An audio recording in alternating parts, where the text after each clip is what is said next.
Okay, we're back. I'm your host, BKP. Good morning from the office, North Georgia's only live online morning show, and I'm here with my guest co-host for this hour.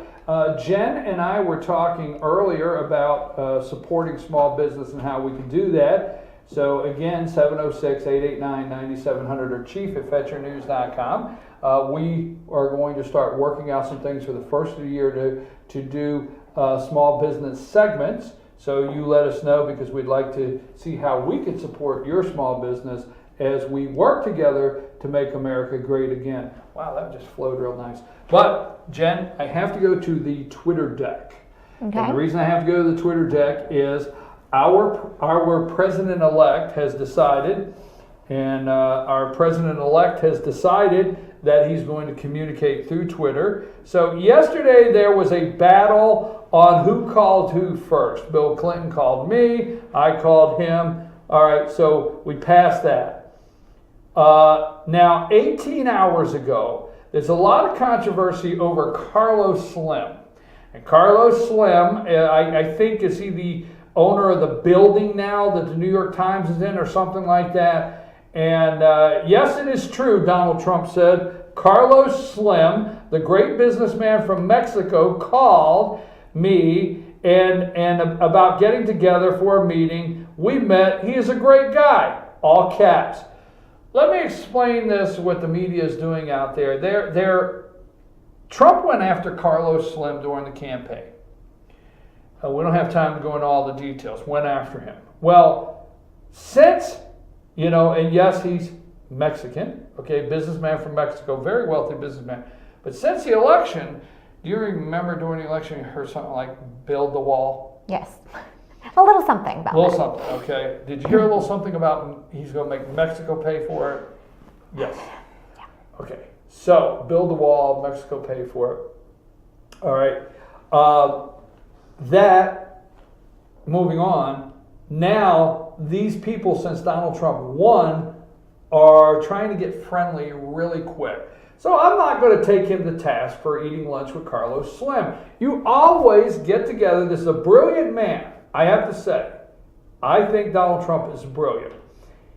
Am I putting you on the spot if I ask you I am putting you on the spot. Would it bother you? Because if you just say, nah, I'd rather not say that.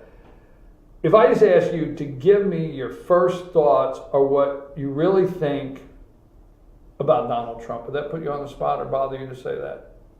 No, it may not come out as eloquently as you would prefer, but no, you can go put ahead. me on the spot. Go ahead. What? Aside from who he is personally, just bringing back Republicans into the White House after 8 years is exciting for me. Okay, I do have some personal issues with, well, probably all of the candidates, but I was excited to have somebody rooting for the Second Amendment and the idea of Second Amendment was high with you. Yes, I'm also very, very much pro-life, which is a whole other thing I don't want to get into. No, that's good. So let me get this straight. Second Amendment was high, pro-life was high. Right. So I'm not saying that he was the most obvious. He wasn't a politician before this, so he may not have been the most qualified politician, but his policies, his beliefs, what he stood for, things that have not been stood up for the last 8 years that are important to me made a difference to me with Donald Trump. Okay, I like that, because I just put it out there because I'm trying to see what different reasons people liked Donald Trump. Okay, Second Amendment, all right, pro-life. I have a huge problem with late-term abortion and partial birth abortion. It's horrifying to me. It's horrifying to me. Partial birth abortion is horrifying. So. Okay, so. All right, well, let's venture into something just a little bit, and again, pull back whenever you say, hey, I think I want to pull back from that. What about when we seen last year all of these videos, and if you've seen them or not, or heard about Planned Parenthood and selling body parts, and is that too troubling for you? I mean, it is troubling for me, but I'm very strongly opposed to Planned Parenthood. Very strongly opposed to Planned. I think I might like you. Yeah, you could. Have you been like studying or something? Are you trying to figure out how to get on my good side? You tell everybody. You have a good side? I have a good side. Oh, I know you didn't say that. So okay, so against Planned Parenthood? Yes. Why? You're going. I'm loving it. You're good. Keep going. Why? Why are you against Planned Parenthood? Because I do not believe in abortion. I do not believe. I believe in women's rights. I believe. Okay. I believe that abortion goes beyond women's rights because you are not considering an innocent child to be a human at all. They don't have human rights, and I don't agree with that. I don't agree with that. I understand that there are incidents that are beyond a woman's control. If she's raped, if there is some sort of a disease that trying to carry the pregnancy full term could risk the life of the child or the mother. Me personally, as a mother, and people may get upset with me for this, but I truly believe that if I were in that position, I would have the baby anyway. I don't think that it is my right to take a child's life. So let me ask you this. I'm loving everything about the discussion. So what you're saying is Planned Parenthood, and these are my words, so you just take them wherever you want. So what you're saying is Planned Parenthood, that if there's rape, incest, disease, something like that, that discussion should be between you, husband or father, you, father, and your physician. Well, that's a whole other thing. Is So, that fathers don't have any rights. Yes. That discussion should be there, not an abortion clinic. Right. Because that is that kind of what you're saying? Yes. And you don't consider Planned Parenthood to be your physician that you discuss medical things with. Right. Or am I? Yes. Okay. Yes. Yeah. Fathers, you were going to say something there. I understand that a pregnancy takes place inside of a woman's body, but pregnancy is not possible without a man, the father. And when it comes to abortion, fathers have no rights, and I don't think that's right. I do not believe that is morally correct. I believe that if a woman is pregnant with a man's child, he should have some sort of a say in whether or not the child's life is taken away. Okay, folks, obviously we are being true to form this morning because I did not know we were going this direction, and that's how I am, and I absolutely love it, and great, I'm going to say great job, Jen, but I have to, let's see, I was looking for a text. Okay, I have to get back to the Twitter deck. Do it. But we can come back to this in a minute. Okay. All right, so we got into Donald Trump. I asked you, Carlos Slim. Okay, this come out an hour ago, folks. An hour ago. Campaigning to win the Electoral College is much more difficult. Can you say that big word? Where are you? Sophisticated? Is that what it is, sophisticated?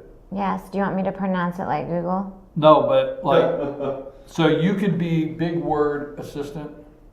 Yes. Got it. Okay. People call me. Well, it's four syllables. Campaigning to win the Electoral College is much more difficult and sophisticated than the popular vote. Hillary focused on the wrong damn states. I put damn states in there. I like it. But Hillary focused on the wrong states. I mean, people won't shut up about it. Okay? Donald's telling you. All right? That was an hour ago. I would have done even better in the election, if that is possible, if the winner was based on popular vote, but would campaign differently. This is an hour ago. I have not heard any of the pundits or commentators discussing the fact that I spent far less money on the win than Hillary on the loss. Donald, tune into the show because we're talking about it. But if you're not following Donald Trump on Twitter, you may be waiting to get what he says from the news media, and the news media has him they're messed up with this. So that's our Twitter deck for the day. Donald Trump is on there, and he's telling you, I try to explain to people, and let me not get in the weeds, but the Electoral College, our founding fathers, and I'm so upset because we have, Jen, all of these higher institutions of learning we've put millions, hundreds of millions of dollars into School of Business. You go to these big campuses and you got this School of Business and School of Political Science and School of this and that, and these massive campuses with 50,000 students, 60,000, 100,000 students, okay, minds of mush, and that are waiting to be molded, and they come in mush and leave mush for the most part.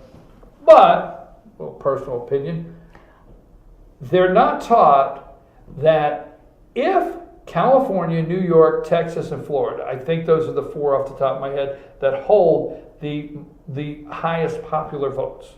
Okay. So New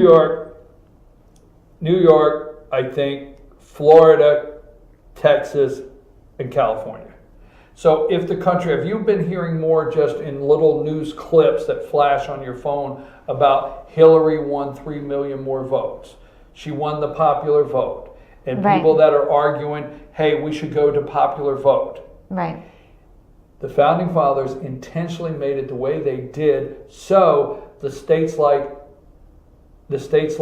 North Dakota and South Dakota that only have like 4 electoral votes off the top of my head, Iowa that have 10, West Virginia that has 5 or 6, whatever. I'm just saying they made it to where that we would have to govern for the entire country and not overlook Indiana and not look, you know what I'm saying? Yes. Because California has 55. And if I'm getting some numbers wrong, just don't worry, the whole idea. You understand? Yes. If they went to popular vote, you would have a Donald Trump, that's what he's saying, he would have campaigned different. He would have went to New York, Florida, Texas, California, New York, Florida, and Wisconsin that actually put him over the top.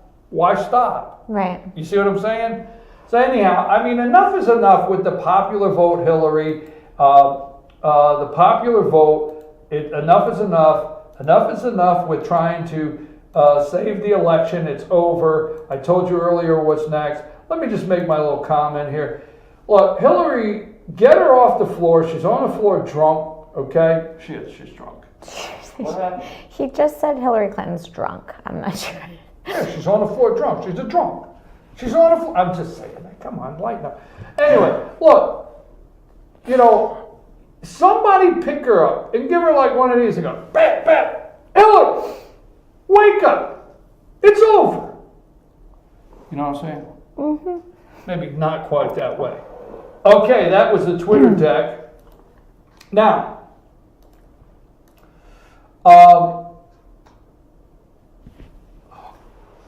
why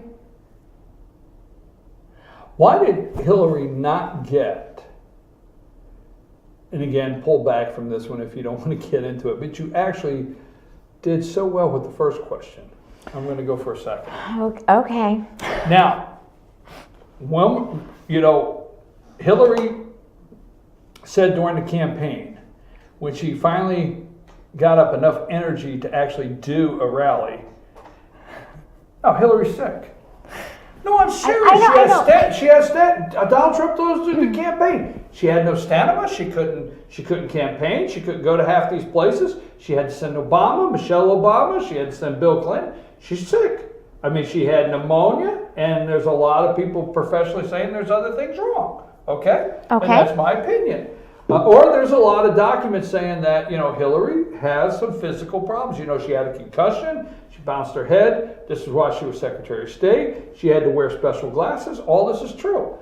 That being said, Hillary would go and she'd say, if what I'm saying is playing the woman card, deal me in. That she'd say, deal me in. So she played to women voters. Right. But women voters did not turn out for her like they predicted. Right.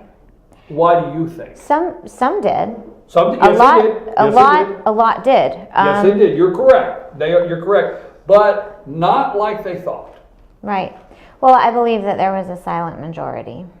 I think that there were a lot of people who were not vocal at all about their beliefs, and it was unexpected. But there are a lot of other women who share beliefs that I have, and I, we just didn't use our voices. They just used votes.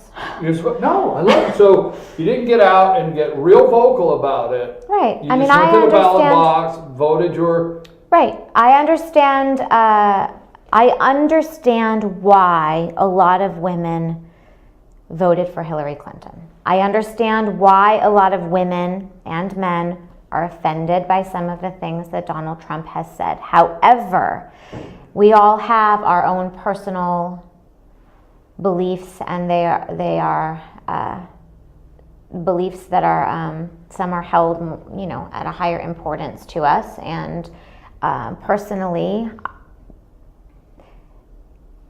where abortion, and I don't mean to interrupt you on your thought, but where abortion, and we were talking earlier, that's where I was going. There's a lot of people that actually went to Donald Trump's side more with Mike Pence.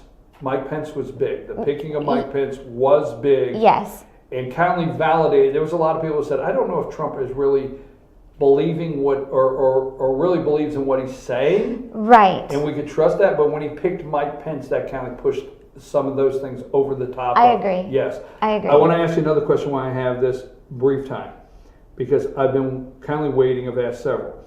I did some exit interviews during the election. Okay. I went to do some exit interviews down in Pickens County and at the Yellow Creek Fire Station, biggest one. And the reason I picked there is because it's right next to Big Canoe, and it's where a lot of people have moved in, and not everybody at that polling place is from North Georgia. Right. Okay. So I could hear some different. The women I interviewed, still, the majority of them said that were very silent, said they were silent, but they did not vote for Hillary. That's the majority. I'm not talking about, I try to tell people, and not knocking because I live here, I love it here, but, the stereotype, well, you're in North Georgia and, you're talking to girls that are rednecks, and you know what I mean? Right. No, I was talking to people that were from New York. They had moved there, retired. Point I'm getting to, and here's my question for you. I would say, but what about your opportunity, so it's directed at women, of getting to vote for the first female president of the United States? Right. I'm going to tell you what they told me. Okay.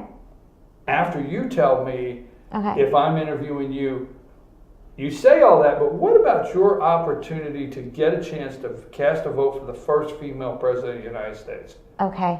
The gender of our president does not matter to me, period. What they stand for, how I feel they're going to run the country is what matters. I do not care if it is a man or a woman. Was it an exciting time in women's rights that a woman was campaigning for president? Sure. But that doesn't mean that I agree with anything she stands for. And that's more dangerous. Saying you actually look at the qualifications? But I also think that that's a dangerous thing to do, is to vote for a woman to be president, just to vote for a woman to be president. I was terrified of her. Okay. Okay. All right. That was good to move on. I will tell you I was terrified of her. Terrified of what would happen if she were in office. All right. I should say. Now, I'm enjoying this because, all right, so let me just go here. The majority of the people I interviewed exit polling, women, said that didn't matter to them, that they were ready for a woman to be president. It just wasn't Hillary Clinton. Okay. And that's what I overwhelmingly heard. Now, I'm going to tell you my opinion that I think I'm correct on. Okay, I think I'm correct with this. I think the American people are ready for a woman to be president. So if anybody tries to sell you that it's American, it's, white males don't want a woman president, I think you're wrong, not yourself. But I have the Reagan Diary over there, and we all know, and I have Margaret Thatcher's book, and we all know Reagan and Margaret Thatcher, and I think America would vote, you're too young to even remember who she is. I think America would vote for Margaret Thatcher tomorrow, white males, okay? And so I do think America's ready for a woman president. It just wasn't Hillary Clinton. I agree. Okay, I got another question for you. Now, you're not experiencing it like I am, but when I come out in the morning, just the fact that I wake up in the day and open my eyes, I'm immediately experiencing my white privilege. Okay. That freaks me out. And MTV just put out a video about white privilege. And they used Latinos and blacks and women and even white guys that didn't want to identify with who they are. We're hearing all this rhetoric and nonsense and talk about angry white males put Donald Trump in the White House. What say you? White privilege. I don't think angry white males put Donald Trump in the presidency. I think that people of all races and both genders who are fed up with the way that our country was run for 8 years put Donald Trump where he is. Does it bother you I have white privilege? Because I have it and you don't. I can't. I know you're white, right? I mean, I know it's like no. I'm not politically correct. So I've told you that in like when we talked. I said you have to get right. You knew that ahead of time, right? Right. Okay. Now, but you have felt the struggle because you're a woman. See, I haven't felt the struggle. I know nothing about it. Just white privilege. Isn't that just terrible? What should I do to punish myself for having this great white privilege when I wake up in the morning? I don't know. You have any ideas? Maybe you should give women the opportunity to sit in the chair next to you and experience your wonderful life with you. There you go. And you know what? That is one of the best 20 minutes, and I enjoyed that so much. Yay. I really did know. It was really great. I mean, there's that and your attempt to mirror my hair. I'm your host, BKP. Good morning from the office, North Georgia's only live online morning show. I'm going to take a brief break, and when I come back, I'm going to take a brief break, and when I get back, I'm going to give you my last wrap-up of the day, 2 or 3 minutes. So Cole, take us to break, and don't leave, because George is coming up at 10 o'clock. Thank you, Jen. It's been great, and I've enjoyed it.